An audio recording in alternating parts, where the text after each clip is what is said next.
जैसे question number 4 का पहला पार्ट देखो हमें ये दिया है कि प्रिज्म और बेलन किस प्रकार से एक जैसे हैं, ये हमें दिखाना है। अब देखो प्रिज्म किससे मिलकर बना होता है, ये तो फलक से मिलकर बना होता है। अब वो फलक कोई से भी हो सकते हैं, चाहे वो त्रिभुज हो। तो नीचे अगर त्रिभुज है तो बहुत सारे त्रिभुज को हम मिलाएंगे तो ये भी एक प्रिज्म है।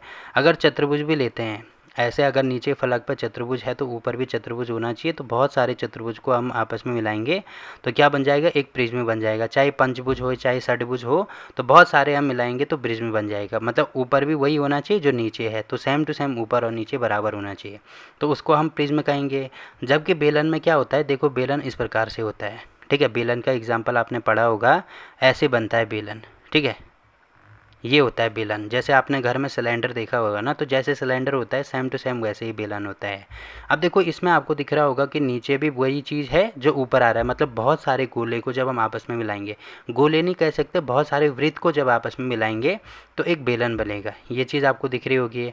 अब देखो क्योंकि मैंने अभी आपको बोला ना कि जो प्रिज्म है वो बहुत सारे फलकों से मिलकर बना होता है, और जो फलक है वो किससे मिलकर बना होता है, भुजाओं से मिलकर बना होता है। अब भुजा का मतलब होता है रेखा। अब देखो यहाँ पे तो रेखा नहीं है, तो ये दोनों बराबर कैसे हैं ये हमें शो करके दिखाना है। तो इसके लिए मैं आपको छोटा सा एग्जांपल समझाता हूँ, ठीक है। जैसे अगर मैं जियोजेब्रा में आपको दिखाऊँ, तो सबसे पहले देखो अगर यहाँ पे मैं त्रिभुज लूँ तो ये एक फलक है, क्योंकि अभी मैंने आपको बोला ना कि जिसमें भुजाओं से घिरी हुई बंद आकृति होती है उसको हम क्या कहते हैं, फलक कहते हैं।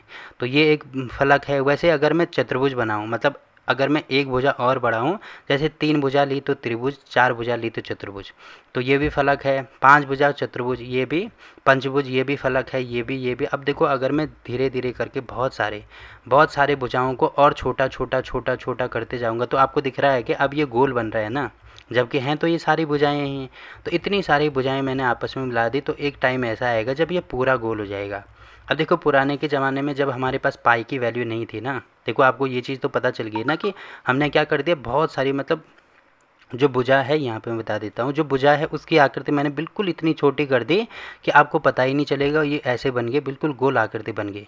तो पुराने ज़माने में जब हमारे पास पाई की वैल्यू नहीं पता थी, पाई की वैल्यू जब हमें पता नहीं थी, तो उस टाइम पे आर्किमिडीज नामक वैज्ञानिक थे, उन्होंने ये बताया था कि जो सर्कल है ना, वो सर्कल है उसका क्षेत्रफल कैसे निकालते हैं। तो इसी फॉर्मूले का यूज़ करके, जो अभी मैंने आपको बताया ना कि बहुत सारी रेखाओं को जब आपस में छोटी छोटी छोटी रेखाओं को मिलाएंगे तो एक सर्कल बन रहा है, ठीक है। तो इसी से हम किसी भी कहते हैं, किसी भी वृत्त का क्षेत्रफल निकालते थे। तो सेम टू सेम यहाँ पे आपको दिख रहा होगा, ये बहुत सारे रेखाओं से अगर हम मिलाएंगे तो यहाँ पे एक वृत्त बन जाएगा, जिसको कि हम क्या कह सकते हैं, फिर उसको बेलन बना सकते हैं। तो ये चीज़ तो आपको समझ में आई होगी। तो अब यहाँ पे ये चीज़ लिखनी भी होगी। देखो पहला पार्ट जो है इसका हम यहाँ पे लिखेंगे कि बेलन से एक प्रिज्म बनाया जा सकता है। बेलन से प्रिज्म तभी बनेगा जब आधार की भुजाएं, आधार के मतलब जहाँ पे वो टिका हुआ है, ठीक है। बेलन यहाँ पे ऐसे टिका हुआ है, तो बहुत सारी भुजाओं को जब हम आपस में मिलाएंगे तो आधार की भुजाओं को बहुत अधिक किया जाता है, मतलब बहुत ज़्यादा किया जाता है। जैसे मैंने यहाँ पे आपको एग्जांपल दिया ना कि जैसे यहाँ पे मैंने भुजाएं 50 ली हैं, तो 50 भुजाओं में बिल्कुल एक सर्कल बन गया। अगर मैं भुजाएं धीरे धीरे कम करता हूँ तो आप देखना कि ये क्या है, एक बहुभुज ही है, जो कि आपको यहाँ पे दिख रहा होगा। तो ठीक है, ये चीज़ होगी। अब देखो इसका पहला पार्ट हो गया। सेम टू सेम दूसरा पार्ट दिया है कि पिरामिड और शंकु किस प्रकार से एक जैसे हैं। अब देखो शंकु तो आपने जैसे बर्थडे की टोपी देखी होगी, तो उसको कहते हैं शंकु इस प्रकार से, ठीक है, ऐसे। वैसे ही आपने जैसे आइसक्रीम खाई होगी तो उसकी जो कॉन होती है ना, उसको भी हम क्या कहते हैं, शंकु कहते हैं। अब देखो पिरामिड तो अभी आपको मैंने बोला ना कि पिरामिड भी किससे मिलकर बना होता है, फलकों से मिलकर बना होता है, और पिरामिड लगभग ऐसे बनता है, ऐसे हम पिरामिड को बना सकते हैं। अब देखो यहाँ पे भी ये जो सर्कल बन रहा है, इसको भी बहुत सारी भुजाओं से मिलकर ये बना होगा, तो ये सर्कल बनेगा। तो धीरे धीरे पहले एक बड़ा सर्कल, फिर छोटा छोटा छोटा छोटा, ऐसे बहुत सारे सर्कल को मिलाएंगे तो एक पिरामिड बन जाएगा, ये एक शंकु बन जाएगा। तो यहाँ पे भी सेम टू सेम यही कॉन्सेप्ट यूज होगा, ठीक है। तो यहाँ पे भी वही चीज़ हमें लिखनी होगी।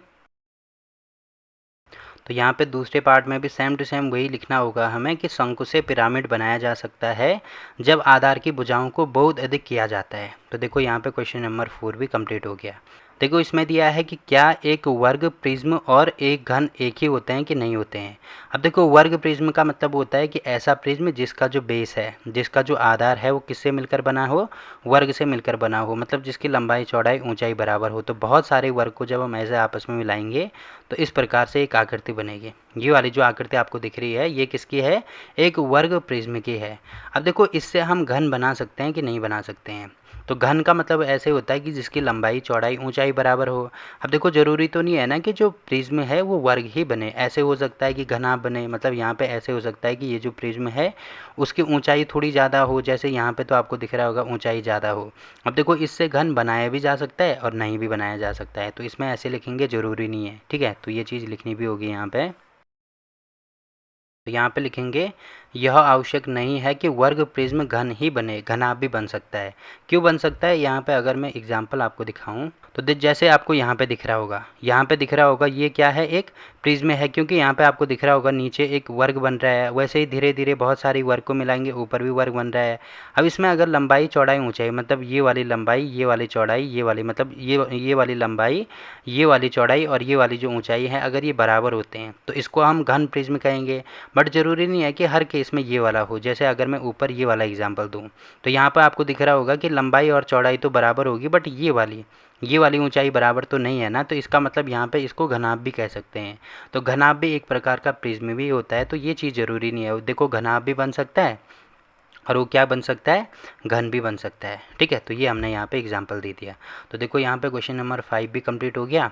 अब देखो अगला क्वेश्चन क्या दिया है इसमें।